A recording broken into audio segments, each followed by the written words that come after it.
Olá, amigos do Sicredi Serrana! Espero que todos vocês estejam bem. Eu sou a Desirê Brant, sou meteorologista e sócia executiva aqui na Notus, e é com grande alegria que mais uma vez, mais um ano, nós da Notus, ao lado do Sicredi Serrana, iremos apresentar a vocês as expectativas climáticas para a próxima safra de verão. A última safra teve os seus desafios. Em janeiro, a chuva reduziu no Rio Grande do Sul, e isso por conta do fenômeno Laninha, embora tenha sido muito fraco e muito rápido, tanto que depois o fenômeno perdeu sua força, mas entre fevereiro e março, bloqueios atmosféricos se formaram em cima do Brasil. E aí, especialmente em março, acabou reduzindo a chuva no Rio Grande do Sul, além de ter elevado bastante a temperatura. Bom, e agora, o que esperar para a próxima safra de verão? De acordo com o mais recente relatório do NOAA, não temos o Laninha e não temos o El Ninho. A fase vigente é a neutralidade climática, e assim vai permanecer ao longo dos próximos meses e pelo menos até o comecinho de 2026. Historicamente, a neutralidade climática não é exatamente uma normalidade. Claro, a chuva vem de uma forma frequente, com boa abrangência também, mas a neutralidade climática acaba abrindo espaço para outras variáveis oceânicas e atmosféricas, e com isso, alguns eventos extremos e atípicos podem acontecer. E isso pode pegar fases determinantes das lavouras, seja pelo excesso ou pela falta de chuva, e até mesmo grandes variações nas temperaturas. Tudo isso será apresentado agora, através das nossas análises climáticas, mapas, gráficos, tudo bem detalhado e especialmente para uma das mais importantes áreas produtoras do nosso país. Acompanhem!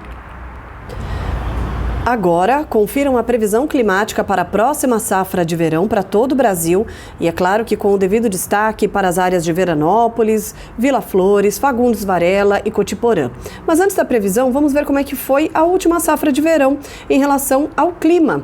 E eu já adianto que a primavera foi melhor do que o verão em termos de chuva, mas isso especialmente para a porção central do Brasil. Entre o Sudeste, o Centro-Oeste, até mesmo Paraná e Santa Catarina. Agora, o Rio Grande do Sul teve chuva acima da média nas áreas mais ao sul do estado. Centro e norte do Rio Grande do Sul, inclusive região serrana, a chuva não alcançou a média histórica, e isso se agravou no verão.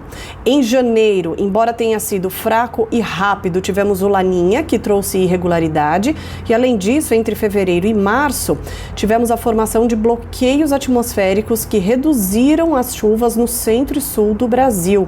E com isso, o Rio Grande do Sul fechou o verão com chuva abaixo da média. E a temperatura variando muito, com ondas de calor, muitas vezes a temperatura lá no alto. E agora, o que esperar para a próxima safra de verão?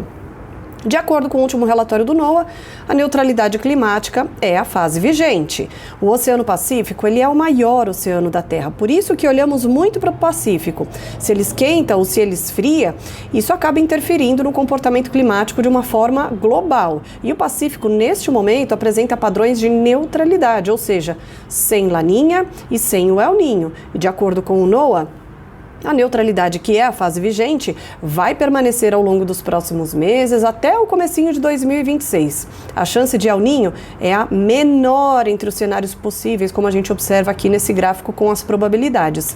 No fim do ano, podemos ter algum resfriamento no Pacífico, mas que não configura a Laninha. Por enquanto, a neutralidade ainda é a maior probabilidade até o início de 2026, ou seja, boa parte da safra de verão. E a neutralidade, ela não costuma atrasar o período úmido, porém, a atmosfera fica mais vulnerável a outras variações que pode resultar em eventos extremos. Ainda que eventos curtos, de curta duração, mas que pode acabar acontecendo em fases determinantes das lavouras, e isso pode levar a perdas na agricultura. Então, esse vai ser o desafio da próxima safra de verão. Uma neutralidade que, de uma forma geral, traz a chuva no tempo certo, dentro do que historicamente é esperado, porém abre espaço para eventos extremos, seja em relação à chuva ou em relação à temperatura. Então vamos à previsão de chuva para os próximos meses, começando com o mês de julho, que tem previsão de chuva para o sul, porém com menores acumulados e até abaixo da média em relação ao mês de junho, tá? Em agosto, continuamos com a distribuição típica para a época do ano, com chuva no sul e voltando a ganhar força. Em setembro, com chuva forte no sul do país e já com os primeiros episódios de chuva agrícola na porção central do Brasil e até ultrapassando a média histórica. E sul do país também, com chuva acima da média. Só o julho é que apresenta chuva abaixo da média na região sul do Brasil. Em outubro, chuva volumosa para o sul, assim como novembro e dezembro também. Só que em dezembro, a chuva se concentra muito entre o Sudeste, Centro-Oeste e região Norte. E aí no sul do Brasil, não deixa de chover, mas a chuva fica mais espaçada. Ainda assim, pode ultrapassar a média histórica no centro do Brasil, é claro, mas também na região sul, ou seja, a chuva fica mais espaçada, mas quando ela vier, ela pode ser forte, tá? E esse início de safra de verão, então, terá a chuva acima da média histórica no Rio Grande do Sul, de uma forma geral. Só o julho é que apresenta uma chuva abaixo da média, e isso é válido para Veranópolis, Vila Flores, Fagundes Varela e Cotiporã. Bom, agora vamos falar de temperatura. Esse gráfico aqui mostrando que em julho as madrugadas não ficam tão frias, até porque, como eu mostrei, a chuva não avança tanto no mês de julho. Se a chuva não avança, o frio também. Já no final de julho para agosto, tem previsão para uma onda de frio e depois, a partir de meados de agosto em diante, as madrugadas já não ficam tão frias, pelo menos não com tanta frequência. Pode acontecer uma ou outra onda de frio, inclusive em setembro, porém algo mais eventual. Só que não podemos descartar o risco de geadas tardias, especialmente em setembro, tá? Bom, vamos à tendência de chuva e de temperatura. Esse gráfico aqui representando as áreas de Veranópolis, Vila Flores, Fagundes Varela e Cotiporã. Para o mês de setembro tem uma grande frequência de chuva. Quando a gente traça aqui a linha de 10 milímetros de chuva agrícola, observamos que tem aí bons volumes previstos com uma boa frequência. Em outubro também, até com volumes bem expressivos no mês de outubro, o que é natural para a época do ano. A temperatura chega a cair em determinados momentos, mas algo acima ali de 6, 7 graus, ou seja, sem risco de geada, tá? Previsão para novembro e dezembro. Claramente um novembro mais molhado do que dezembro. Novembro ainda com uma grande frequência de chuva. Em dezembro a chuva mais espaçada, mas sem deixar de chover, tá? Bom, vamos às considerações finais, começando pela chuva. O único momento de chuva abaixo da média será agora no mês de julho. O início da safra terá condições de alta umidade presente no solo, nas principais áreas produtoras do nosso país e até com algumas áreas com excesso de chuva na região sul. Como eu mostrei, só o mês de julho é que tem chuva abaixo da média. Os outros meses têm grandes acumulados previstos. A neutralidade historicamente não atrasa o período úmido, especialmente para o centro do país, mas apresenta o risco para eventos extremos, seja por excesso ou falta de chuva ao longo da safra de verão.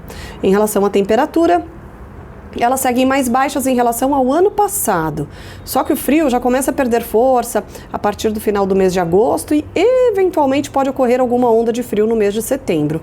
Por isso, não se descarta o risco de geadas tardias, especialmente no mês de setembro, nas áreas mais ao sul do país. E a neutralidade favorece maior variação na temperatura. Espero que tenham gostado e que todas estas informações possam ajudá-los nas melhores tomadas de decisões.